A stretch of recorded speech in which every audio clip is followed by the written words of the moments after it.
Hi YouTube, long time no see. I'm jumping on just to give a random thought. I watched about half of the conversation between Louise Perry and Bonnie Blue. I think it came out several weeks ago. There's a lot of it I don't remember, and this is not about breaking down the entire conversation or giving a full perspective on Bonnie Blue as a person or a cog in the porn machine or any of that. If you are interested in a more in-depth breakdown of OnlyFans as a phenomenon and these competitions of having fans line up to use women all after each other. If you're interested in that, there is a more detailed breakdown. I was part of an event organized by Nordic Model Now that went into that. I'm going to be putting that in the description. But I just wanted to point out one thing that might have gone over some people's heads when it came to this conversation. And I think this is interesting even if you haven't heard it, which is that probably currently, globally, or at least in the Anglosphere, Bonnie Blue is one of the most famous so-called porn stars.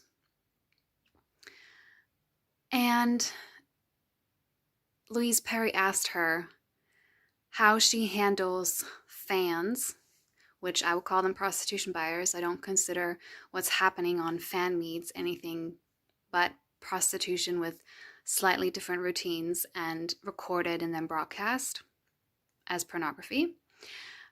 But Louise was asking how Bonnie Blue, not sure what her real name is, or if that's public, that's obviously a working name, how Blue copes with having older men, overweight men, conventionally unattractive men, how she deals with that physically, psychologically, sexually speaking.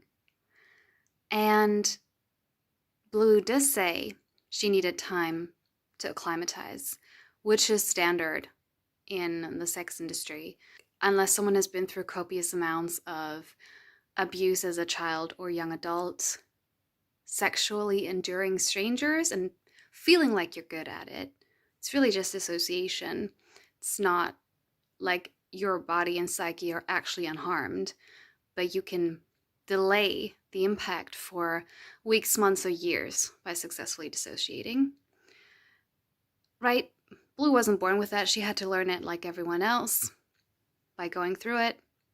Like this whole idea of, a woman being born this way, there being a prostitutive sexuality where some women are born and they just really don't care what any man looks like. Blue tells us she had to learn to suppress her real feelings when it comes to men she finds unattractive. This gets even more depressing when she says there was one man who she found unattractive, and I think she was saying he wore a mask, because a lot of these men have girlfriends or are married or just don't want to have a reputation as a porn prostitution buyer, because most people do still find that pretty disgusting. But what she could see of his body was unattractive. But what happened is that she still had an orgasm while engaged with him. I think a lot of people might jump on that, as she did herself, and go, look, there's proof. This cannot be bad because she had an orgasm. Being attracted to the person you're having sexual interactions with cannot be necessary if you can orgasm with somebody who you don't find attractive, or at least that's the case for her, or women like her, people would posit. And this is where I would just like to remind the general public and Blue herself, it's so depressing how in this day and age we consider women in the porn industry to be like sex experts. But depressingly, this demonstrates lack of knowledge of how sexuality works. I am not a sex expert. I'm not a sexologist. I'm not even a social scientist who is fully trained in this area. And I know that an orgasm is not evidence that what took place is healthy or nonviolent.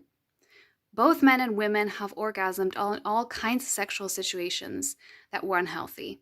It's less likely to happen, but not impossible, that somebody can orgasm inside an abusive relationship, in situations where they're afraid or uncomfortable or being traumatized.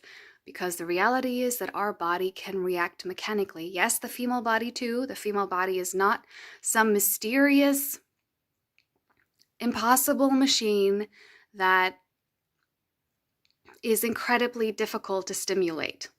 Women are not all the same, but actually mechanically stimulating a woman when she knows how to do it and can teach her partner or her partners is not that complicated, actually. And the downside of that is that it can happen involuntarily. This can go as far as child sexual abuse. I don't remember her name, unfortunately, but it was a child abuse and trafficking survivor from North America who talked about how her stepfather would molest her, and she would respond sometimes with arousal, and it would feel like her own body betraying her. But unfortunately, that's how our bodies work. That's a downside to that mechanical aspect of sexuality. There's a psychological and a mechanical one. And I feel like I'm giving, sex ed to 16-year-olds 101. We don't learn stuff in school, but we should.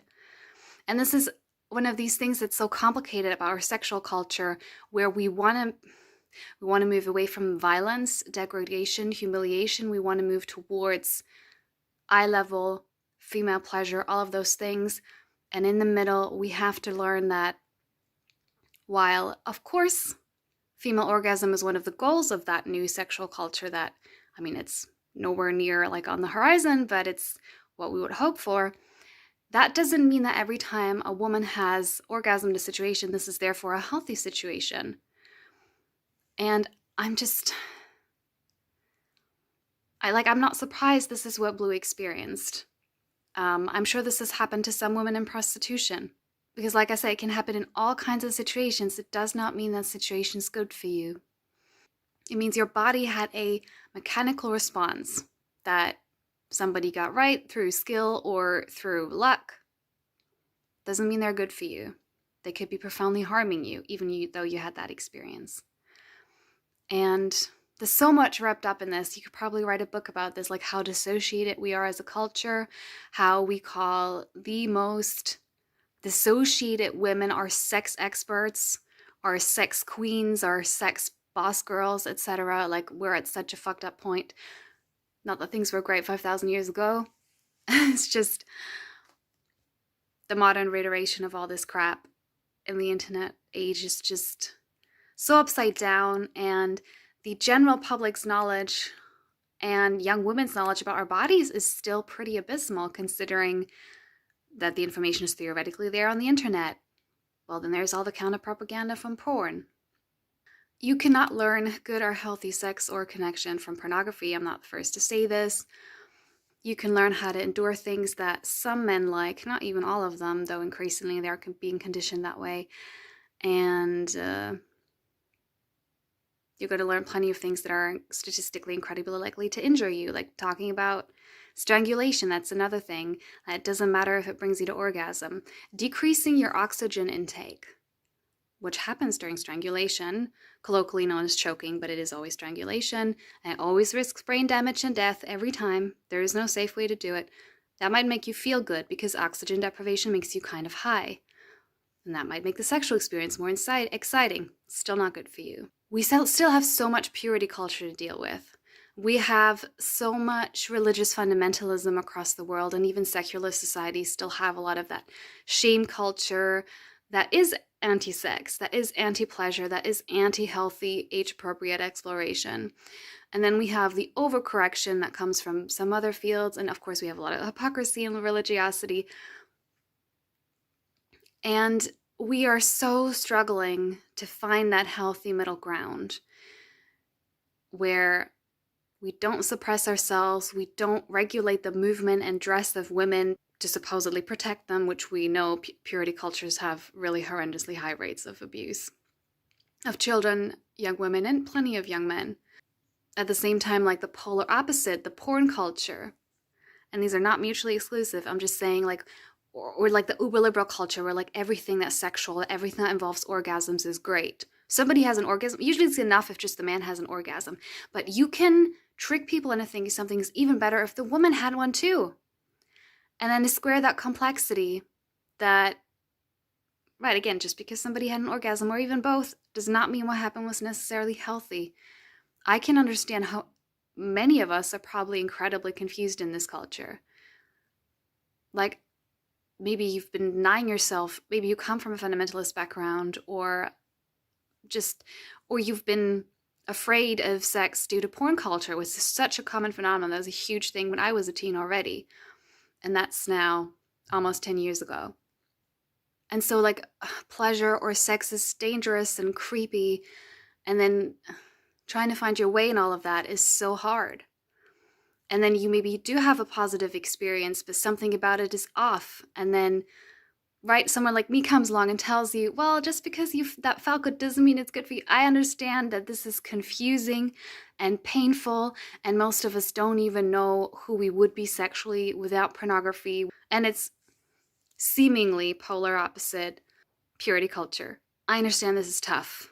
I don't have all the answers. These were pretty rambly, random thoughts, but I just wanted to get this out. There's plenty more that you could say about Blue or the cultural moment or OnlyFans. Again, I will direct you to a different video which is much more structured, much better researched, that includes testimony and analysis from an OnlyFans survivor who knows much more about this than me, because I'm not a porn expert. I am a prostitution expert. I'm not a porn expert. This was something that has been like going around my mind for weeks. And just in case this sparks anything for anyone else, I wanted to share, even though it's not terribly coherent. So thank you for listening. Let me know if this did spark anything. Yeah, these are my random thoughts on a Monday.